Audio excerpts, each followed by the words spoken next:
Honorable Chief Guest, Chairman of Nepal Workers and Peasants Party, Mr. Narenman Bijukse sir, esteemed guest and distinguished gathering of the invitees, I am pleased and grateful to have you here this afternoon. Our gathering is not solely for the celebration and launch of a new book, Letters from Jail, but also to acknowledge the completion of a journey, emergence of an idea, and the admiration for the written words that unify us all. I'd like to take a moment to express my heartfelt gratitude to our author, whose creativity and dedication have brought us here. Your hard work and passion for writing deserves admiration and appreciation. I would also like to extend my thanks to the translator, Mr. Anurag Joshi sir, for playing a pivotal role. May this launch be a remarkable success, and may this book find its way into the hands of readers who will cherish its pages and be inspired by its message. Thank you for joining us, and I wish you all a great afternoon filled with insightful conversation and literary delight. Today, I feel proud and grateful to have been given the opportunity to convey my feelings and impression collected while reading between the lines of Letters from Jail. This book taught me to stand tall even in the darkest phases of life when you recognize that you are on the right track.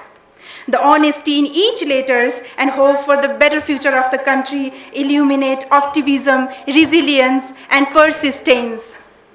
Letters from Jail is a compilation of letters from Chairman Narenman Bijukse to his wife, Comrade Shobha Pradhan, during his imprisonment from 1988 to 1990.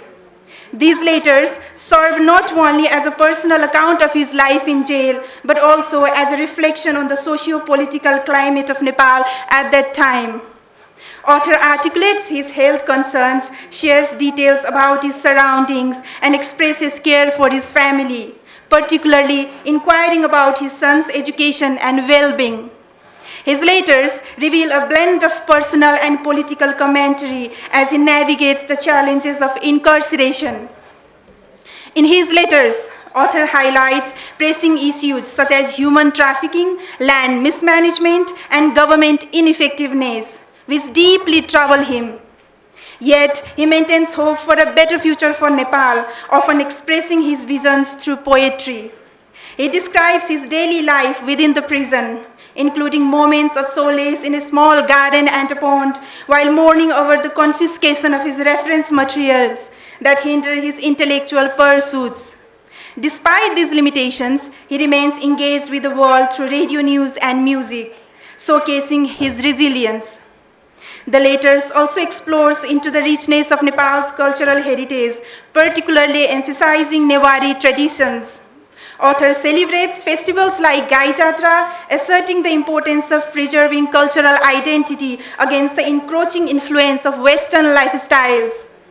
He expresses concerns for the younger generation's disconnection from their roots and advocates for the need for thoughtful leaders dedicated to safeguarding Nepal's art and culture. Ultimately, these letters offer a touching glimpse into the struggles and aspirations of a man committed to his country and people, even from behind the bars. Intriguingly, the author reflects on his aspirations to become a Buddhist monk, influenced by the motto of selflessness. He discusses the social issues faced by women in China, highlighting the shift from poverty to improved rights and affluent relationships post-liberation. This evolution illustrates how political and economic changes can reshape societal norms and individual goals. Despite facing imprisonment on false charges, Comrade Rohit maintains hope and a commitment to serving his community. He stays engaged with the outside world through news and cultural programming, even while in jail. His political journey began with the Nepal Communist Party led by Puspalal, from which he later distanced himself to establish the Nepal Workers and Peasants Party.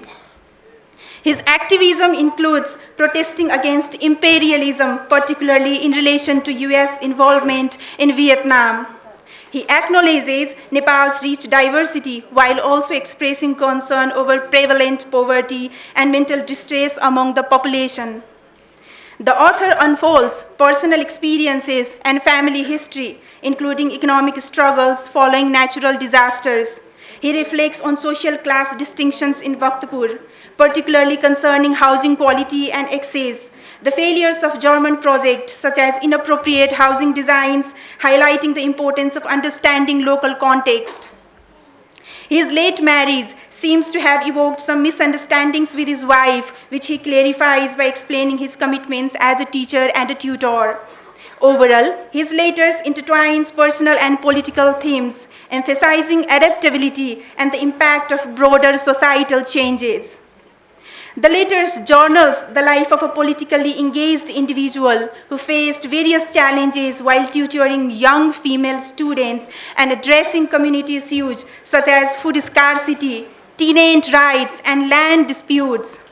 Following the emergence of rumors about his tutoring, he shifted his focus to social activism, which led to increased hostility towards him, forcing him to seek refuge at his maternal uncle's home. Amidst this turmoil, he was engaged to Madhuri, but their marriage was postponed due to political unrest involving the exploitation of pageants by a cooperative leader, causing him to prioritize his friend's safety over personal commitments. As the author navigated personal and political disruption, his family relocated to Gaur, where his father took a job in customs. The extreme heat of the Tarai region impacted his health, leading to his return to Bhaktapur, where he struggled academically due to the influence of his surroundings. His fortunes changed when he met Chinta Haran Singh, a supportive mentor who fostered his education and instilled values of non-violence and tolerance. This mentorship, coupled with exposure to literature and local culture, deepened his understandings of social inequalities and importance of education. The letters center on the author's growing political involvement, spurred by events like the 1954 Gaur flood, which highlighted the need for community organization and protest. He engaged in various political activities, including Student Federation, advocating for education and infrastructure improvement in Bhaktapur. Despite setbacks during the 1958 elections, his commitment to political activism and education remained steadfast, reflecting a journey of personal growth intertwined with social struggles. His engagement with literature, including translations and historical texts, further enriched his understanding of political ideologies and societal dynamics. The letters revolve around an individual reflecting on his life, imprisonment, and the cultural and artistic heritage of Nepal. Despite being incarcerated, he remains connected to the outside world, learning about a new archive law aimed at preserving historically significant documents. He reminisces about his ancestors' contributions to cultural sites and art, emphasizing the importance of these legacies. The author's thoughts also turn to his son Suvek's artistic interest and varying perceptions of art across culture and time periods, highlighting the significance of nurturing creativity and education in future generations. He expresses concern for his family, particularly regarding his wife's health and the harsh condition of prison life, which include inadequate food and unhygienic living situations. This distress leads him to reflect on broader societal issues, contrasting Nepal's development with that of Western countries. He notes the scarcity of intellectual labors in Nepal and the pressing need for thinkers to drive progress. Additionally, he highlights the detrimental effects of societal pressures on children, such as high academic expectations, which can lead to mental health issues. In conclusion, the author advocates for a nurturing approach to education and child rearing, emphasizing the importance of emotional support and the role of teachers in shaping young minds. He draws parallels between his own struggles and the manipulation he observes in society, underlining the need for integrity and ethical conduct. The letters conclude with the belief that true greatness is defined by character and a commitment to education, particularly for girls, as a foundation for a more promising future for families and the country. So finally, I would like to express my sincere appreciation to everyone who have contributed to the success of Letters from Jail, including the author, editors, translator, publisher, and all those who have supported this project along the way. Your commitment and passion have made this moment possible, and for that we are truly grateful. Thank you.